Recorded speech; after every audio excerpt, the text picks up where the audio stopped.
So, having provided some background about engagement and highlighted that you will always have engaged and disengaged people from no particular segment or group of your staff, and having given you some examples from M&S, I'd like to move on and take an alternative view and look at some of the pitfalls to avoid when it comes to engagement.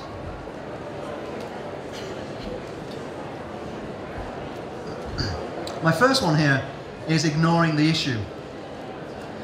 I think I've made the argument fairly clearly that engagement affects performance and retention, and that the current economic climate is challenging. So, if you decide in the current situation to shelve your engagement activities and to follow the view that people should be lucky just to have a job and they need to just get on with it, then I ask you one simple question. Will your competition be ignoring it? Will your competition be ignoring engagement? The second point there is looking for a quick fix. Quick fixes in isolation won't bring the long-term effects you need, and they can act as simply a plaster over a deeper wound. For instance, and this is a true example I heard of, taking your management team out dragon boat racing may be great fun, but won't deal with the wider challenges they're facing or the deeper issues they're struggling with. So make sure you look at how activities fit together, and look not for quick fixes, but for quick wins as part of a wider engagement strategy. My third point is one size fits all. Coming to these kind of events is great, and you walk around and you see everything that's going on, and you pick up as many bags and sweets as you can get. But please, don't go away from here trying to cut and paste what someone else has done. Every situation is different, and every organization is made up of unique individuals, and every organization is made up of different teams. So while you can use best practice as a guide, you really do have to tailor those solutions to your own specific need. Setting arbitrary goals. Only setting top-down, initiative-led engagement goals can really lead to problems. A company I worked for decided it would be great for all their managers to start listening to their employees, which is good, yeah? So what they did was they said to all their managers, you must take 10 minutes every day for your team members to say what concerns them, to speak their mind, to share their ideas, to encourage growth, etc., etc., etc. But they didn't invest any time or activity on following up those initiatives, on following up what was said. Or another example would be where an organization sets response rate matrices and targets for engagement surveys, and then they punish managers whose teams haven't responded to the correct percentage, rather than trying to deal with the underlying issue of why their employees are so disengaged that they don't want to respond. You need to have a balance between top-down initiatives from the board that's funding engagement and from the bottom-up approach. And following on from that is not following up. I just mentioned not devoting the time and effort to following up activities can lead to an employee population that feel they're not being listened to, which is proven to be even more negative than not asking them their opinion in the first place. So you need short, medium, and long-term reviews. And whether that be some simple form of you said, we did activity, or something far more complex. Rather than thinking whether something needs to be followed up, start by asking how can this be followed up to get the absolute best from it.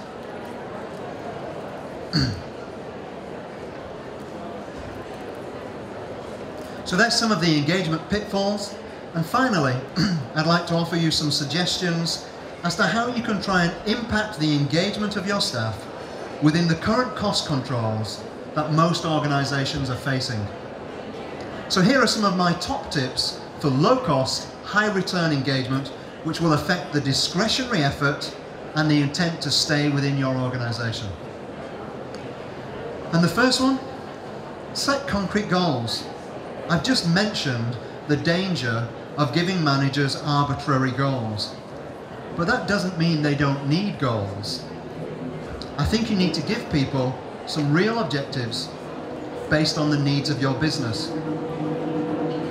For example, discuss career growth with everyone at least once every 6 months. Or ask managers to have team development time at least once a month, etc. And as I've already said, make sure you give the time to following up on those activities. Establish a recognition culture.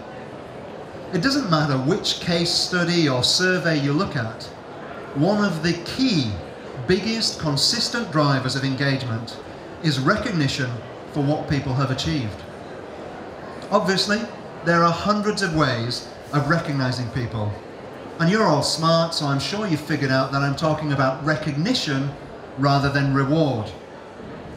Don't get lost in the minefield of trying to develop the ultimate recognition program that everybody gets involved with and is fair to everyone. Just start with yourselves. Start recognizing performance personally and getting your managers to do exactly the same. Maybe it could be as simply as starting every quarterly review or monthly meeting by recognizing good performance, saying thank you publicly. The wonderful thing about recognition is that it doesn't cost any money. It takes hardly any effort, and yet the benefits are huge. Ask what people need. Sheep dipping doesn't work for people. I hope you'll all agree. Everyone is different and has different needs and drivers. Teams are made up of different people and companies are made up of different teams. I just mentioned engagement as one of the biggest drivers across the board. Beyond that, you're going to have to ask. You're going to have to ask people what will help them to be more connected with and concerned about the company. And then obviously, you're going to have to act on it. And you're going to have to teach your managers to do the same thing. Day in, day out, week in, week out. My fourth point here is to talk about non-work.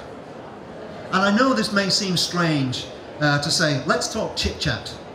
But generally speaking, colleagues talk about work and friends talk about other things. When I worked for Hewlett-Packard, there was a sales director there. And whenever he spoke to people on the phone, he had a file on them. And he would ask them about their partner, their children, their football team, their dog, their car, whatever it was. And the team thought he was a brilliant manager and leader. And they consistently outperformed comparable teams. And when he moved to a different part of the organization, the vast majority of his team moved with him because they really believed in him. So really, really get to know your people. Get to know what makes them tick, what they enjoy, what drives them, and work with your leaders to understand the people of the business and the business of the people. And my final point here is to talk about the benefits. Again, you'll have to teach your managers and your leaders to do this every single day. But getting people to vocalize the benefits of engagement is proven to have a big impact on that engagement. Tell people that you want them to enjoy working for the company because generally speaking, it helps them stay within the company.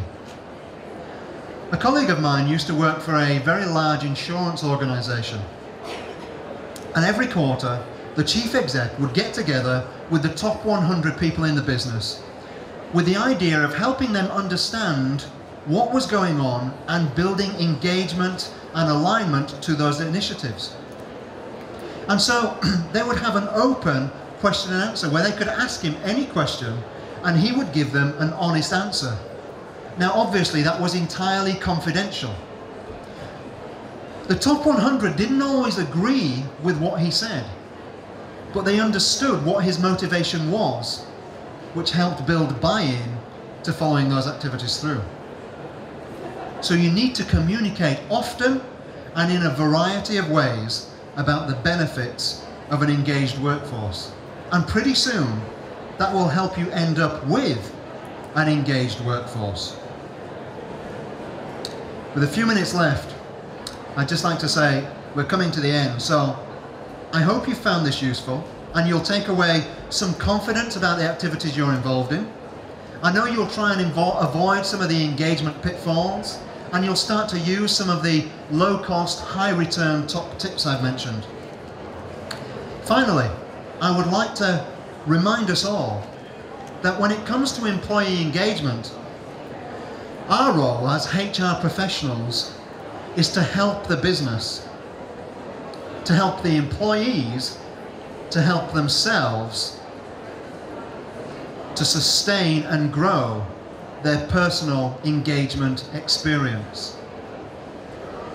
I'm not going to take any questions now, but if you do have any questions or concerns or feedback or comments on anything I've mentioned, I'll be over on stand 505, so please come and speak to me. And you can find out more about what Talos Training and Consultancy can do to help your situation. Thank you very much for your time and have a good afternoon.